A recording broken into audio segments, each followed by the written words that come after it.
Jean-Jacques Seymour reçoit François Asselineau, le président de l'UPR. Bonjour, président. Bonjour. Et merci d'être avec nous. J'ai été étonné, comme beaucoup d'autres, vous êtes coutumier de cette antenne ici, de ne pas vous avoir entendu depuis jeudi dernier, depuis vendredi d'ailleurs, sur les antennes nationales, alors que depuis des années, vous aviez bâti ce scénario que l'on peut revoir d'ailleurs sur votre site. Bien, écoutez, je vous remercie de le souligner. Nous avons affaire à un scandale démocratique et médiatique de première magnitude. En fait, François Asselineau et l'UPR font l'objet d'une censure de type brejnevienne. C'est-à-dire, nous sommes face à un empire qui est en train de s'effondrer et il s'agit de faire empêcher que les voix raisonnables et celles qui ont toujours eu raison puissent s'exprimer. Rappelez-vous Andreï Sakharov, par exemple, en URSS, ou Solzhenitsyn, qui était interdit parce qu'il disait la vérité. Là, c'est la même chose. Ça fait en effet des années, je mets au défi quiconque d'aller vérifier sur tout ce que j'ai pu dire et écrire grâce à Internet, on peut le voir, ça fait des années que je parle de l'article 50, qui est la seule possibilité de sortir de l'Union européenne juridiquement. Je me rappelle qu'il y a encore quelques mois, même quelques semaines, M. Dupont-Aignan, par exemple, disait que je faisais du juridisme. M. Mélenchon disait que c'était pareil, et ci et ça. Et M. Nikonov disait que je me trompais, et ci et ça. Et puis, qu'est-ce qui se passe? Il se passe que lorsqu'un pays veut sortir de l'Union européenne et qu'il est confronté à tous les autres et qui sont choqués parce qu'il veut sortir, il n'y a qu'une seule possibilité en droit international, c'est de respecter le droit international, parce que cet article 50, tout le monde est tombé d'accord. Donc j'avais raison. Je trouve que M. Dupont-Aignan, M. Mélenchon devraient dire M. Asselineau avait raison, et comme ils ne le diront pas, c'est aux journalistes de le dire. Voilà. D'ailleurs, maintenant, regardez les médias, il n'est plus question que de l'article 50, alors que pendant des mois et des années, j'ai été blacklisté. Mais je suis toujours blacklisté. Je suis toujours blacklisté parce qu'après avoir bien expliqué ce que c'est que l'article 50, maintenant un certain nombre de Français commencent à comprendre qu'il y a effectivement un article qui permet effectivement de sortir, parce que combien de responsables politiques et médiatiques ont assuré aux Français qu'il était impossible de sortir. Eh bien maintenant, on va progresser tous ensemble, si vous voulez bien, dans la connaissance des traités européens. Il faut que maintenant les gens commencent à s'intéresser à l'article 48, après l'article 50. C'est quoi l'article 48 ? L'article 48, c'est l'article qui dit que les traités se modifient à l'unanimité. Si un État n'est pas d'accord avec un nouveau projet de traité, le traité ne peut pas être signé et ratifié. Ça veut dire quoi ? Ça veut dire qu'il faut donc qu'il y ait 27, si le Royaume-Uni s'en va, ce qui n'est pas encore fait. Il faut qu'il y ait donc 27 États qui tombent d'accord sur un nouveau traité. Ça veut donc dire que les chefs d'État et de gouvernement et le ministre des Affaires étrangères le signent.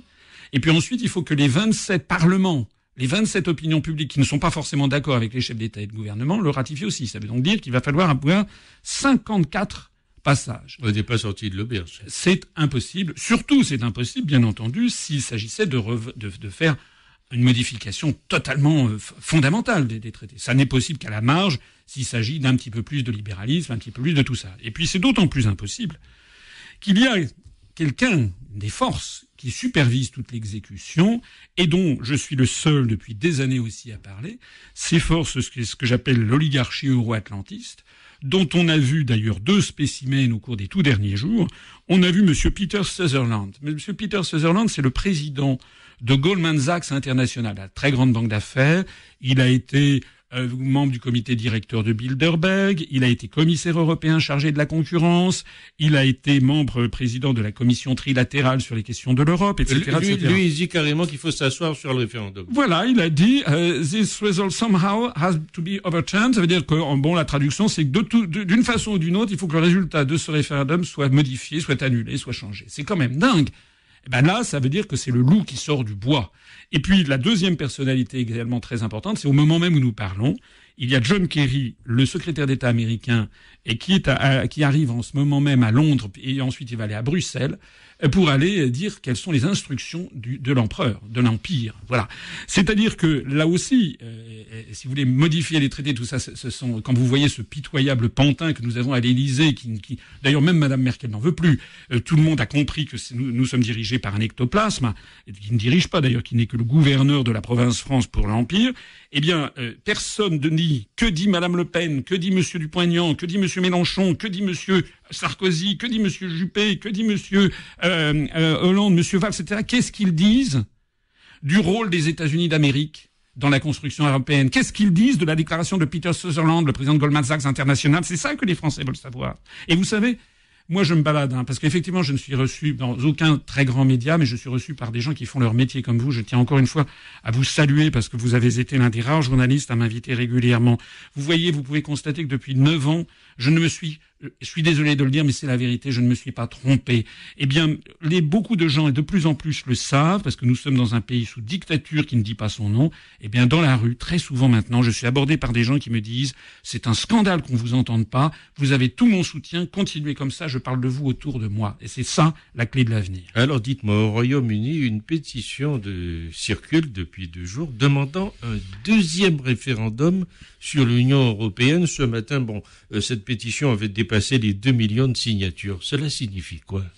Ça veut dire que les européistes refusent, en fait, la démocratie. Ils sont exactement comme pour la construction du socialisme. Vous savez, il y avait eu Bertolt Brecht, qui était un auteur pourtant communiste. Au moment de la révolte de Berlin de 1953, c'était une révolte ouvrière contre le pouvoir qui avait été installé par les soviétiques. Bertolt Brecht avait vu donc les chars contre les ouvriers, et Bertolt Brecht avait dit, dans une pièce de théâtre, il avait fait dire à l'un de ses personnages, le gouvernement étant mécontent du peuple a décidé d'en changer. Voilà, de changer de peuple. C'est ça. Là, on a eu affaire tout au long de cette campagne à des choses qui défient l'imagination du point de vue démocratique. Je rappelle l'assassinat mystérieux mais ultra médiatisé de la députée Jo Cox. J'ai expliqué, je l'avais pressenti, si j'ose dire, puisque une semaine à l'avant, j'avais dit, il y a quelqu'un qui devrait se méfier si le même scénario qui se passe au Royaume-Uni, c'est le même que celui qui se passe en Suède en 2003. On a eu des magouilles sur les bulletins de vote. On a eu des magouilles sur les listes électorales. On a eu le refus de débattre du fond des choses de la part du camp des gens qui voulaient rester dans l'Union européenne. On a voulu faire croire, en particulier en France, qu'il y aurait eu d'un côté les gentils, les intelligents, les beaux, les jeunes, les dynamiques qui seraient pour rester dans l'Union européenne, et puis de l'autre, les vieux, les nostalgiques, les crétins, les imbéciles, les racistes, les xénophobes qui seraient dans le camp de la sortie. Mais c'est totalement faux. Je rappelle qu'il y a des centaines de chefs d'entreprise qui ont appelé à voter pour la sortie de l'Union européenne. Il y a des économistes nombreux qui s'étaient réunis en association pour appeler à la sortie de l'Union européenne. Il y avait des universitaires, il y avait des stars. Il suffit d'aller regarder le film Brexit, The Movie, Brexit le film, qui est un film qui dure 1h10, qui a été fait, et que l'UPR a été le seul à traduire en français. C'est sous-titré en français, vous le trouverez sur notre site upr.fr. En 1h10, vous verrez les arguments du camp de la sortie. Je ne dis pas que je partage tous les arguments qu'il y a, parce qu'ils ont une approche très libérale, qui n'est pas forcément l'approche française, mais vous verrez la qualité des informations et des raisonnements qu'il y avait. J'insiste aussi sur le fait que on estime, d'après les sondages sortis des urnes, qu'il y a 38% des électeurs du Labour, c'est-à-dire de la gauche, qui a voté pour le Brexit. Donc c'est pas du tout quelque chose qui est réservé uniquement à monsieur Nigel Farage. Ça a été un mouvement général de la population. Alors, depuis, vous m'interrogiez sur la pétition, depuis que les résultats ont été connus, je rappelle aussi, autre manipulation, pendant les opérations même du scrutin, il y a eu ce sondage mirobolant qui donnait 52% pour le maintien dans l'UE. On a martelé pendant toute la journée aux électeurs qu'ils allaient voter en faveur du maintien dans l'Union européenne. Il y a même Bernard-Henri Lévy qui a envoyé un message Twitter sur le coup de 11h du matin en disant « C'est formidable, les nostalgiques, les racistes, les xénophobes sont battus ». Bon, donc comme il constate qu'en fait, le résultat est le contraire de ce qui avait été annoncé, eh bien, il y a des gens qui se sont dit « On ne peut pas accepter ça ». Et on va donc organiser une pétition. D'ailleurs, on a appris hier, dans la journée d'hier, que cette pétition était truquée. Tout le monde peut aller voter. N'importe quel, je sais pas, un habitant du Paraguay, un Chinois, un Japonais, un Français peut aller voter. Qu'est-ce que ça signifie? Cette pétition est truquée. En fait, ils veulent un 2e référendum. C'est ce qu'on appelle des mauvais joueurs. Mais vous savez... On est en train de nous dire que le référendum, c'est pour du beurre, un vote à blanc? Écoutez, tous les référendums, depuis que la construction européenne existe, ils ont une particularité. Si les gens votent bien, entre guillemets, c'est-à-dire s'ils votent dans le sens de l'oligarchie euro-atlantiste, à ce moment-là, ils sont considérés comme définitifs. S'ils votent mal, c'est-à-dire qu'ils ne sont pas d'accord, à ce moment-là, on considère que le référendum est une erreur et il faut soit le recommencer, c'est ce qui a été fait, par exemple, en Irlande, c'est ce qui a été fait au Danemark, et soit on considère qu'il est nul et non avenu, c'est ce qui a été fait en France. Je rappelle que 54,7% des Français ont voté non à la Constitution européenne. Nous l'avons eu quand même sous un autre intitulé. C'est un vrai scandale démocratique, une vraie forfaiture morale et politique. Voilà. Alors, cette pétition, elle est fondée sur des idées, mais vous savez, si par exemple il y avait un deuxième référendum et que les gens votent de nouveau pour le Brexit, il y aurait des gens qui feraient une pétition pour un troisième référendum. Ça s'appelle des mauvais joueurs. Ils font une erreur, à mon avis. Parce qu'il ne faut pas oublier ce que sont les Britanniques. Les Britanniques, c'est un peuple fair play. Le fair play. C'est-à-dire qu'il y a des choses qui se font et des choses qui ne se font pas. C'est un peuple, vous savez que c'est un pays de droit coutumier, de droit oral. Il y a des choses qui ne se font pas. Je suis persuadé que ce qui se passe actuellement au Royaume-Uni, loin d'affaiblir le camp du Brexit, est en train de faire comprendre à de plus en plus de Britanniques que la construction européenne, c'est une dictature qui ne dit pas son nom. Et dites-moi, c'est quoi le principal problème aujourd'hui ? Le principal problème aujourd'hui, c'est que, d'abord, c'est l'hystérie des européistes. Parce qu'on voit tous les européistes, comme vous dites, bien, en réunion depuis 2 jours, mais ça arrête pas. Écoutez, ils ne savent plus quoi faire. Ils sont dans un état de panique et de désarroi. Par exemple, sortir de l'Union européenne, c'est possible ou c'est impossible ? Pendant des années, on nous a dit que c'était impossible, mais d'un seul coup, c'est possible. Même Monsieur Hollande qui dit qu'il faut que ça soit le plus vite possible. C'est même le Parlement européen qui l'a dit, et tout le monde se met à parler de l'article 50. Donc, c'était possible. Deuxième question, sortir de l'Union européenne, ça sera rapide ou ça sera très très long ? Il y avait, avant le référendum, il y avait le président du Conseil européen, Donald Tusk, qui est un Polonais, et qui avait dit que si les Anglais votaient pour le Brexit, ce serait la fin de la civilisation occidentale. Je ne sais pas si vous vous rendez compte. Et il avait dit que ça pourrait prendre 7 ans. Il y avait des références bibliques, certainement. C'était 7 ans de malheur, quelque chose comme ça. Bon. Après ça, dans un deuxième temps, j'ai vu des articles faux qui disaient ça prendra au moins 2 ans d'après l'article 50. Puis après, les gens ont commencé à daigner lire l'article 50, lire les analyses que j'ai faites. Ils se sont rendus compte que l'article 50 dit que c'est 2 ans maximum, puisque au bout des 2 ans, si on n'est pas parvenu à un accord, eh bien, on en sort de plein droit. Donc, en réalité, il suffit d'aller regarder la conférence que j'ai faite qui s'appelle Le jour d'après, sortir de l'Union européenne, c'est en ligne sur notre site upr.fr, et puis les gens constateront, et que moi je suis le seul responsable politique depuis maintenant plusieurs années à avoir tout prévu et à avoir dit comment ça s'organisait. Autre question, sortir de l'Union européenne, c'est une catastrophe ou bien c'est positif ? Il y en a qui nous disent c'est une catastrophe, c'est horrible, c'est épouvantable, ceci, c'est ça, c'est Jacques Attali, c'est Monsieur Greenspan, l'ancien type du FMI, etc. De la Banque de la Fédérale Reserve Board, etc. Puis de l'autre côté, vous avez Michel Rocard, l'ancien Premier ministre, qui dit que lui, il trouve que c'est très très bien, qu'il faut qu'il s'en aille, comme ça clarifiera les choses. Vous avez même George Soros qui a dit que bon, c'est vrai que dans un premier temps, la Grande-Bretagne va souffrir, mais que sans doute que probablement ça serait positif pour elle au bout d'un certain temps. Donc en fait, au lieu d'avoir des raisonnements rationnels, il raisonne de façon, excusez-moi, mais c'est une crise d'hystérie. C'est quelqu'un d'un seul coup, ou c'est comme un petit enfant à qui on a cassé son jouet et qui d'un seul coup s'en prend à tout le monde. Et puis dernière question, refonder l'Europe, maintenant c'est la tarte à la crème. Voilà, j'ai vu que Monsieur Hollande, il a reçu à l'Élysée les grands chefs de partis politiques, qui sont venus le voir samedi. Voilà, il a reçu tout le monde, sauf moi, bien entendu, sauf celui qui ne s'était jamais trompé, il l'a pas reçu. Donc il a reçu Madame Le Pen. Madame Le Pen, tout sourire avec François Hollande. Vous parlez d'une opposante. Madame Le Pen qui a proposé un référendum sur la sortie de l'Union européenne, mais il est impossible de savoir si elle appellerait à voter oui ou non. Mais on ne sait pas si elle est dans la position de Nigel Farage ou dans celle de Cameron. Elle a proposé ça. Bien alors les autres, Mélenchon, Paul Laurent du PCF, Monsieur Dupont-Aignan, sont allés voir Hollande et puis lui ont dit qu'il fallait absolument une autre Europe. Je crois que Monsieur Dupont-Aignan lui a même remis son projet de traité. Comme je l'ai dit tout à l'heure, tous ces gens oublient simplement que l'Europe ne peut pas être modifiée sauf à l'unanimité. Ils ne sont même pas capables d'avoir le même projet de traité européen en France, et ils prétendent, sans rien, plus exactement, ils n'ont même pas lu les traités, ils le découvriront le moment venu, sans doute, puisqu'ils refusent de m'écouter et de me lire, ils découvriront le moment venu que leur projet, c'est impossible. D'ailleurs, on le sait bien que c'est impossible. Pierre Mendès France, en 1957, au moment du traité de Rome, avait pas signé le traité de Rome, il avait dit il faut une autre Europe. bon voilà, à fermer le banc, ça fait 59 ans qu'on cherche une autre Europe, ça n'est pas possible parce que tout simplement, les intérêts nationaux sont différents les uns des autres. C'est aussi simple que ça.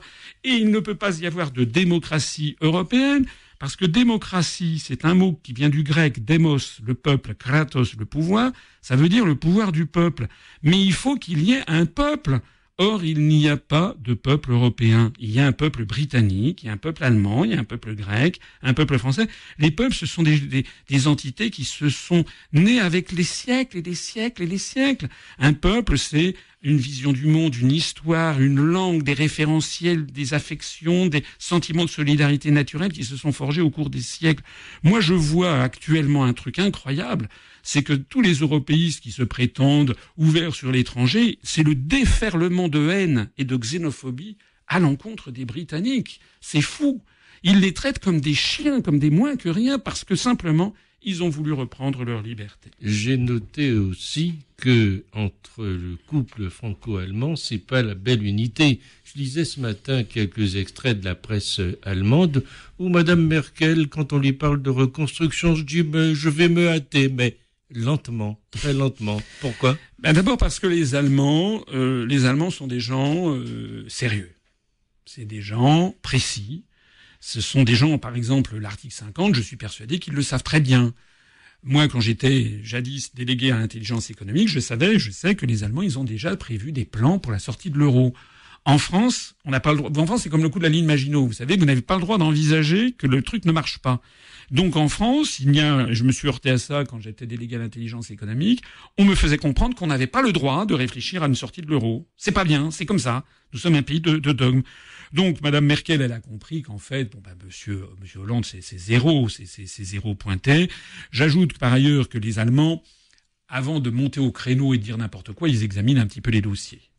Par exemple, je vois des gens qui disent oui, il va falloir prendre des sanctions commerciales à l'encontre de la Grande-Bretagne. Oui, sauf que l'Union européenne, elle a un excédent commercial sur la Grande-Bretagne. L'Allemagne se fait beaucoup d'argent en vendant plein de Mercedes, de BMW en Angleterre. Donc les Allemands, ils ont surtout pas envie de casser la poule, de tuer la poule aux œufs d'or. Je vois aussi des gens qui disent, on a qu'à réinstaurer des visas comme ça. Quand ils viendront, oui, sauf que les Anglais, c'est la poule aux œufs d'or du tourisme sur le continent, si vous voulez. Donc on n'a pas du tout, on a les pays d'Europe, toutes les professions du tourisme, à commencer par en France, demanderont, il faut absolument faciliter la venue des Anglais l'été. Et puis, on dit n'importe quoi. Est-ce que, actuellement, le Royaume-Uni a disparu dans l'espace-temps? Est-ce qu'il a sombré dans la Manche? Non, il est toujours là. Je voyais que le président d'Air France, il y a quelques jours, a signé une tribune avant le Brexit avec un certain nombre de patrons français en disant non, restez, ne vous isolez pas. Ne votez pas pour le Brexit, on vous aime. Bon. Les Anglais, ils ont voté pour le Brexit. Et alors? Est-ce que Air France a supprimé ses vols Paris-Londres ou Paris-Édimbourg? Mais non, ils sont toujours là. Vous pouvez toujours prendre l'avion. Donc, en fait, ce qui est terrible pour les européistes, c'est que les Anglais sont en train de montrer que rien n'a changé. Les Anglais sont en train de montrer qu'il y a une vie après l'euro. Les Anglais sont en train de montrer que le processus de construction européenne est parfaitement réversible. On va pas boucher le tunnel sous la Manche. On va pas boucher le tunnel sous la Manche. Vous savez, je suis allé aux Antilles il y a pas très longtemps et j'avais été reçu à Saint-Barthélemy par monsieur Bruno Magras, le président de la collectivité territoriale. Vous savez que Saint-Barthélemy, qui faisait partie de la Guadeloupe, a changé de statut en 2011, est devenu une collectivité d'outre-mer. Ils sont sortis de l'Union européenne. Je lui ai dit, est-ce que vous avez disparu dans la nature? Il a rigolé. Parce que maintenant, ils sont sortis de l'Union européenne, ils peuvent faire leurs lois et règlements, ils ne dépendent plus de Bruxelles, c'est tout. C'est possible de sortir de l'Union européenne, et c'est même hautement souhaitable si l'on veut rétablir la démocratie et le niveau de vie. Dernière question, tragédie ou bénédiction finalement, ce Brexit? Crise de nerfs, moi ça me fait quand même d'une certaine façon assez rigoler. Là, les bourses vont être chahutées, il va y avoir mais comme disent, il y a un beau dicton anglais, there is another day. Il y a un autre jour, il y a un jour après. Donc là, ça va faire ça, c'est une espèce de mousse conjoncturelle. Mais dans un mois, qu'est-ce qui va se passer? Même dans 15 jours, les des affaires vont continuer. Il n'y a aucune raison d'un seul coup pour que les entreprises françaises ou allemandes qui vendent en Angleterre ne vendent plus en Angleterre. Il n'y a pas de raison non plus pour que les clients anglais qui aiment le Bordeaux arrêtent d'en acheter ou arrêtent d'acheter du Porto ou du Jerez. Donc en fait, progressivement, les choses vont redevenir normales. Et puis normalement, il devrait y avoir les négociations dans le cadre de l'article 50 pour fixer un divorce à l'amiable. Alors, ce qui est vrai, c'est là où il y a une incertitude, c'est qu'il y a le père Fouettard, John Kerry, le gouvernement de Washington, et puis l'oligarchie financière Goldman Sachs qui sont derrière, et eux, leur angoisse, ça n'est pas tellement que le Royaume-Uni sorte de l'Union européenne, parce que le Royaume-Uni déjà n'était pas dans l'euro et n'était pas dans Schengen. Et par ailleurs, le Royaume-Uni veut rester dans l'OTAN. Donc, en termes militaires et géostratégiques, ça n'est pas finalement si grave. C'est en termes politiques et géopolitiques que c'est très grave, parce que les Anglais montrent que l'on peut sortir de l'Union européenne, et ça va évidemment donner des idées aux Pays-Bas, aux Danois, aux Polonais, aux Tchèques, aux Français, aux Grecs, aux Autrichiens, etc., pour qu'eux aussi veuillent sortir. Et c'est ça la terreur qu'il y a à Washington, c'est le phénomène des dominos. Ils ont peur que se reproduise ce qui s'est passé à partir de 1989 dans le camp du socialisme. Vous savez ce qui s'est passé le 2 mai 1989 ? Le 2 mai 1989, le gouvernement hongrois, le vice-premier ministre hongrois, a décidé de faire sauter les fils de fer barbelés, le rideau de fer qui séparait la ville de Sopron de l'Autriche, de la région autrichienne du Burgenland, parce qu'ils accueillaient de plus en plus de touristes étrangers. C'était un gouvernement communiste, bien entendu, mais un petit peu libéral, et qui essayait de développer le tourisme pour avoir des recettes. Ils ont supprimé ça. Dans les semaines et les mois qui suivent, ça a été un déferlement non seulement de Hongrois qui sont passés à l'ouest, mais ensuite de Tchèques et d'Est-Allemands. Et ça a mené au 9 octobre 1989, Gorbatchev ayant refusé d'intervenir, Erich Honecker, qui était à la tête du gouvernement de l'Allemagne de l'Est, a compris que Moscou le laissait tomber. Si les Est-Allemands pouvaient passer en Allemagne de l'Ouest en transitant par les pays frères de la République, ce qui était à l'époque la Tchécoslovaquie et la Hongrie, à ce moment-là, ça ne servait plus à rien de tirer sur les fugitifs le mur de Berlin. Ça a été l'effondrement du mur de Berlin. Donc il y a eu un phénomène de domino. Les Américains ont la terreur géopolitique que désormais le phénomène de domino frappe leur glacis géopolitique qu'ils ont acquis avec la conférence de Yalta de 1945. Ils ont peur que désormais ce soit tout leur empire qu'ils ont installé en Europe qui s'effondre. C'est ça le grand enjeu de notre temps. Merci François Asselineau de toutes ces explications, et on verra avec vous ce que sera bien sûr le jour d'après. Merci de m'avoir invité une nouvelle fois.